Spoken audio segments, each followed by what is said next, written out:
ഓം ശാന്തി. പലപ്പോഴും ജീവിതത്തിൽ നമ്മൾ അറിയാതെ പോകുന്ന കൊച്ചു കൊച്ചു കാര്യങ്ങളുണ്ട്. ആ കൊച്ചു കൊച്ചു കാര്യങ്ങൾ ജീവിതത്തിൽ വലിയ വലിയ നേട്ടങ്ങൾ തരുന്നതാണ്. ഇന്ന് അങ്ങനെ ഒരു കൊച്ചു കാര്യമാണ് നിങ്ങൾക്ക് ഞാൻ പറഞ്ഞു തരാൻ പോകുന്നത്. ഒരിക്കലും ഗ്രാമത്തിൽ തീ പിടിച്ചു. ആ ഗ്രാമത്തിൽ തീ പിടിച്ചപ്പോൾ ജനങ്ങളൊക്കെ തന്നെ രക്ഷപ്പെടാൻ വേണ്ടി കയ്യിൽ കിട്ടുന്ന സാധനങ്ങൾ എടുത്ത് ഓടി ഓടി രക്ഷപ്പെട്ടുകൊണ്ടിരുന്നു. മിനിറ്റുകൾ കൊണ്ട് തീ ആളി പടർന്നുകൊണ്ടിരിക്കുകയാണ്. എല്ലാവർക്കും സ്വന്തം രക്ഷയുടെ ചിന്തയും ഭയവും കാരണം എന്ത് ചെയ്യണമെന്ന് പോലും അറിയുന്നില്ല. എല്ലാവരും അങ്ങോട്ടും ഇങ്ങോട്ടും ഓടിക്കളിക്കുന്നു, പലർക്കും തീ പൊള്ളുന്നു. അങ്ങനെ വല്ലാത്തൊരവസ്ഥ നടന്നുകൊണ്ടിരിക്കുക. അപ്പം എല്ലാ മനുഷ്യന്മാരും ഓടി രക്ഷപ്പെടാൻ നോക്കുമ്പോൾ ആ ഗ്രാമത്തിൽ ഒരു മരത്തിൻ്റെ മേലെ ഉണ്ടായിരുന്നതായിട്ടുള്ള ഒരു കുഞ്ഞു കുരുവി, ആ കുരുവി പോയിട്ട് തൊട്ടടുത്തായിരിക്കുന്ന ഒരു പാത്രത്തിൽ വെള്ളം ഇരിക്കുന്നുണ്ടായിരുന്നു. പോയിട്ട് ആ പാത്രത്തിൽ നിന്ന് വെള്ളം എടുക്കും, ഈ തീയിലൊഴിക്കും, വെള്ളം എടുക്കും, ഈ തീയിലൊഴിക്കും. അപ്പോൾ ഒന്ന് രണ്ട് ആൾക്കാർ കണ്ടു, ഈ ഒരു കുഞ്ഞു കുരുവി പോയിട്ട് വെള്ളം എടുത്തിട്ട് അതിൻ്റെ കൊക്കിൽ കൊള്ളുന്ന ഒരു തുള്ളി വെള്ളത്തിന് ഈ തീയിലേക്ക് ഇറ്റിക്കുകയാണ്. തീയിൽ വെള്ളം വീഴുന്നു കൂടില്ല, അതിനേക്കാൾ മുന്നേ ആവിയായി പോകുന്നു.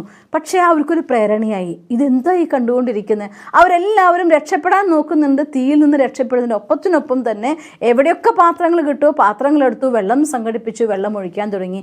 ഏതാനും മണിക്കൂറുകൾക്കുള്ളിൽ ആ തീ മൊത്തം അണച്ച് അധികം ആപത്തൊന്നും ഉണ്ടാക്കാത്ത രീതിയിൽ എല്ലാം ശാന്തമാക്കാൻ അവർക്ക് സാധിച്ചു. ഇതെല്ലാം കണ്ടുകൊണ്ട് ഒരു കാക്ക അതേ മരത്തിൻ്റെ വേറൊരു കൊമ്പിലിരിക്കുന്നുണ്ടായിരുന്നു. അപ്പോൾ ആ കാക്ക ഇത് കഴിഞ്ഞ ശേഷം ആ കിളിയോട് പറയുകയാണ്, നീ വിചാരിക്കുന്നുണ്ടാവുമല്ലേ ഇപ്പം നീയാണ് ഈ തീയൊക്കെ കെടുത്താൻ കാരണമായത് എന്ന്. അപ്പോൾ ആ കിളി പറയും, ഒരിക്കലുമല്ല, എനിക്കറിയാം ഇത്രയും വലിയൊരു തീനെ കെടുത്താൻ എന്നെ കൊണ്ട് സാധ്യമല്ലെന്ന് എനിക്കറിയാം. പക്ഷേ തീ കെടുത്തുന്നവരുടെ ലിസ്റ്റ് എടുത്ത് നോക്കിയാൽ 1-ാം നമ്പർ സ്ഥാനം എനിക്കായിരിക്കും.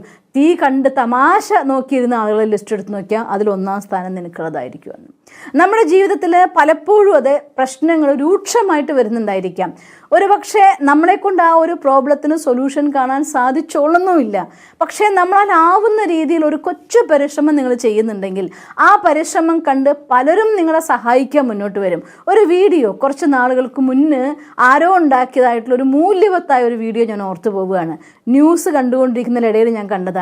നല്ല മഴ പെയ്യുന്ന ഒരു ദിവസം. അങ്ങനെ ആ മഴയിൽ പെട്ട് ഒരു മരം വീണ് റോഡ് അടഞ്ഞു കിടക്കുകയാണ്. വലിയൊരു തടിയാണ്, റോഡ് ക്രോസായി കിടക്കുകയാണ്. അപ്പോൾ എല്ലാവരും അതിൻ്റെ അപ്പുറത്തും ഇപ്പുറത്തും വരുന്ന ഓരോ മിനിറ്റ് കഴിയും തോറും ട്രാഫിക് ഇങ്ങനെ ജാം കൂടിക്കൊണ്ടേ ഇരിക്കുകയാണ്. അപ്പോൾ ഒരു ഓട്ടോറിക്ഷയിൽ നിന്ന് സ്കൂളിൽ പോകുന്നതായിട്ടൊരു മോൻ അതിന് ഇറങ്ങി ഓടി വന്നിട്ട് ആ തടിയെ തൻ്റെ കൈ കൊണ്ട് തള്ളി മാറ്റാനായിട്ട് ശ്രമിക്കുകയാണ്. ഒരു കാര്യം ഉറപ്പാണ്, ആ കുഞ്ഞിന് ആ കൈ കൊണ്ട്, കുഞ്ഞു കൈകൾ കൊണ്ട് തള്ളിയിട്ട് അവനേക്കാൾ എത്രയോ വണ്ണമുള്ള, അവനത് വട്ടം പിടിക്കാൻ പോലും ആവില്ല. അങ്ങനെ ഒരു തടീനെ തള്ളി മാറ്റാൻ പറ്റില്ലെന്ന് അവനറിയാം. പക്ഷെ അവൻ്റെ പരിശ്രമം കണ്ടപ്പോൾ അവിടെ ഉണ്ടായിരുന്ന പല ആളുകളും, വണ്ടിയിൽ നിന്നും കാറുകളിൽ നിന്നൊക്കെ ഇറങ്ങിയ ആളുകൾ വരുന്നു. എല്ലാവരും കൂടി തള്ളി ആ മരത്തിൻ്റെ സൈഡിലേക്കാക്കി എല്ലാവരും അവരുടെ യാത്ര തുടരുന്നു. എത്ര രസകരമായിട്ടുള്ള ദ സെയിം മെസ്സേജ്. ആ ഒരു കൊച്ചു കുഞ്ഞിന് തൻ്റെ കുഞ്ഞു കൈകൾ കൊണ്ട് തള്ളിയിട്ട് തടി മാറ്റാനാവില്ലെന്നറിയാം. ആ കുഞ്ഞു കുരുവിക്ക് അതിൻ്റെ കൊക്കിൽ കൊള്ളുന്ന ഒരു തുള്ളി വെള്ളം കൊണ്ട് ആ തീയിൽ വീഴ്ത്താൻ പോലും ആവില്ലെന്നറിയാം. പക്ഷെ രണ്ടുപേരും തന്നാൽ ആവുന്ന രീതിയിലുള്ള പരിശ്രമം കൊണ്ട് മറ്റുള്ളവർക്കൊരു മാതൃകയായിട്ട് മാറുകയാണ്.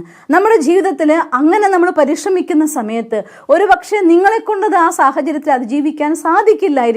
പക്ഷെ നിങ്ങളുടെ പരിശ്രമം കാണുമ്പോൾ നിങ്ങളുടെ കൂടെ കൂടാനായിട്ട് സന്മനസ്സുള്ള ഒരുപാട് പേര് തീർച്ചയായിട്ടും എത്തിച്ചേരും.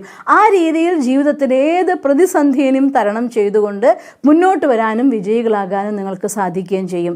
അതുകൊണ്ട് സാഹചര്യങ്ങൾ എത്ര മോശമായിട്ട് വരുമ്പോഴും തളരാതെ, മനസ്സുകൊണ്ട് മടുക്കാതെ നമ്മളാലാവുന്ന ആ കൊച്ചു പരിശ്രമം ചെയ്തുകൊണ്ടിരിക്കൂ. എന്നാൽ തീർച്ചയായിട്ടും വിജയം നമുക്കുള്ളതാണ്. അത് നമുക്കുള്ള ഈശ്വരൻ്റെ വരദാനം തന്നെയാണ്, കർമ്മത്തിൻ്റെ വരദാനം തന്നെയാണ്. അത്തരത്തിൽ നിരന്തരമായ പരിശ്രമത്തിലൂടെ കർമ്മത്തെ വരദാനമാക്കിക്കൊണ്ട് സദാ വിജയത്തിലെത്താൻ നിങ്ങൾക്ക് സാധിക്കട്ടെ എന്ന് ഞാൻ ഈശ്വരനോട് പ്രാർത്ഥിക്കുന്നു. ഓം ശാന്തി.